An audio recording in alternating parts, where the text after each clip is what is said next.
गरबा के पंडाल में किसकी नो एंट्री।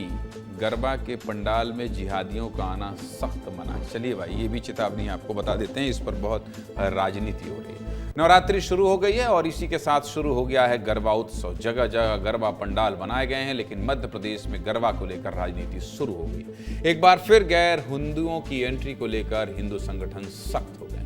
मध्य प्रदेश के मंत्री विधायक भी गरबा में गैर हिंदुओं की एंट्री पर सवाल खड़े कर रहे हैं। लेकिन इन सब के बीच अब गरबा विवाद में बाबा बागेश्वर की भी एंट्री हो गई। पंडित धीरेन्द्र कृष्ण शास्त्री ने कहा है कि जब हिंदू हज यात्रा के लिए नहीं जाते हैं तो फिर गैर हिंदू गरबा कार्यक्रमों में क्यों आए। बाबा बागेश्वर ने क्या कहा है, पहले ये सुनिए। सनातन हिंदू विचारधारा के लोग हज यात्रा में नहीं जाते हैं तो उनके लोगों को भी जो है गरबा में नहीं आना चाहिए और गरबा के मुख्य दरवाजे पर गोमूत्र रखना चाहिए।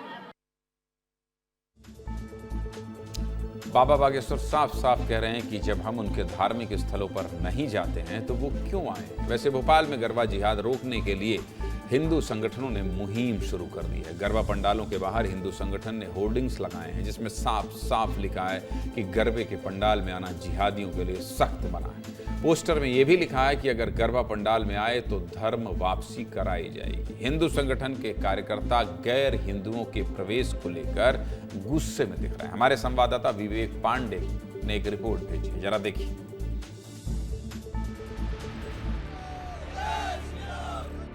नवरात्र का आज पहला दिन है और राजधानी भोपाल में गरबे में भाईजान और जिहादियों की नो एंट्री लगा दी गई है। बाकायदा यहाँ पे पोस्टर लगाए गए हैं।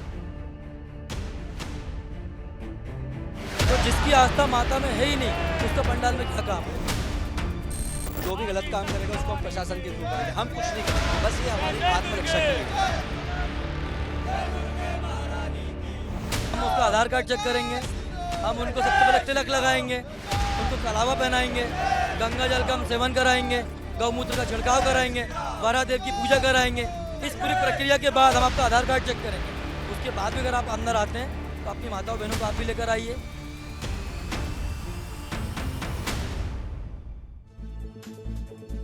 कार्यकर्ता कह रहे हैं कि अगर गरबा में आना है तो हाथ में कलावा बांधिए, माथे पर तिलक लगाइए और परिवार वालों के साथ मां देवी की आराधना कीजिए। गरबा पर हो रहे विवाद को लेकर कैबिनेट मंत्री विश्वास सारंग और बीजेपी विधायक रामेश्वर शर्मा ने भी बयान दिया है। इन्होंने क्या कहा है, ये भी सुनिए। तो जो सनातनी हैं, जो हिंदू धर्म का पालन करते हैं, उन्हीं को तो गरबे में आना चाहिए। क्यों आते हैं दूसरे लोग? क्या मंदिर जाते हैं? केवल अनर्गल विचार रखकर यदि गरबे में आओगे तो आपको अनुमति नहीं मिलेगी। और ये बात बिल्कुल सही है कि जो लोग हिंदू धर्म का पालन करते हैं, जो सनातनी हैं, जो सनातन परंपरा का पालन करते हैं, जो देवी माँ की स्तुति करते हैं, वही गरबे में आए। क्या कोई भी मुसलमान ईद की नमाज में हिंदू उनके जाकर बीच नमाज में खड़ा हो सकता है क्या?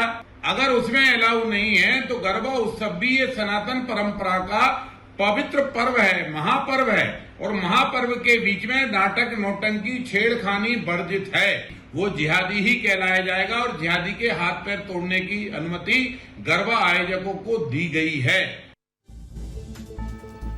विधायक जी तो कह रहे हैं हाथ पैर तोड़ देना, अनुमति दे दी गई। सीधे मुद्दे की बात यही है कि हाथ पैर मत तोड़वाइएगा। गरबा को लेकर हिंदू संगठन, साधु संत और कई बड़े नेता भी गरबा पंडालों में गैर हिंदुओं के प्रवेश पर सख्त नजर आ रहे हैं। नवरात्रि की शुरुआत के साथ ही मध्य प्रदेश में गरबा विवाद की खूब चर्चा है, इसलिए विस्तार से आपको बता दी।